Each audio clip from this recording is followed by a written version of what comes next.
Hey guys, and welcome back to another episode. In this week's episode, I'm going to be talking all about the hip thrust technique so that you can get the best booty, okay? This is one of the simplest movements, one of the best for the booty apart from squats and deadlifts, and one that I see so often done incorrectly in the gym, online as well, nearly every single time actually.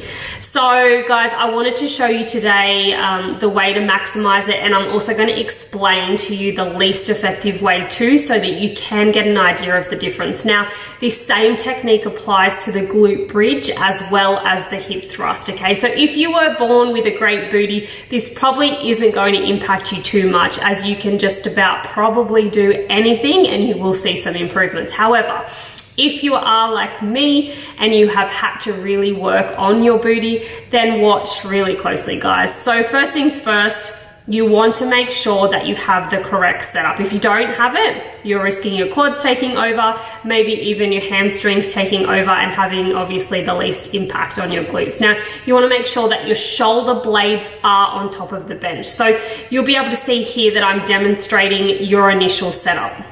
Okay, so you begin sitting on the ground. Now, I recommend using a bar pad because the bar is going to rest on your pelvis and it can bruise really quite easily, and promise you it does hurt. Now, when it comes to your feet positioning, I like to have my feet in line with my shoulders, but when it comes to how far or forward or back or whatever, roughly 90 degrees is a great angle for your feet and your knees. Now, you set your feet first, and then what you'll do is you'll bring your bar up towards your pelvis to get into position. Now, you want to make sure that your chin is tucked towards your chest, okay? Then when you bring your hips up, you want to make sure that you tilt your pelvis forward.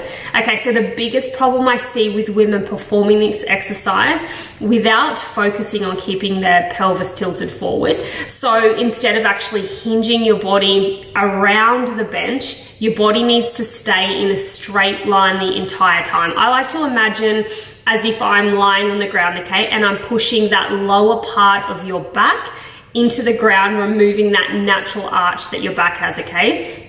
Now, by performing the hip thrust in this way, two things. You're loading your glutes up more, making sure that you're getting the maximum activation and therefore getting the best or the most effectiveness out of this exercise.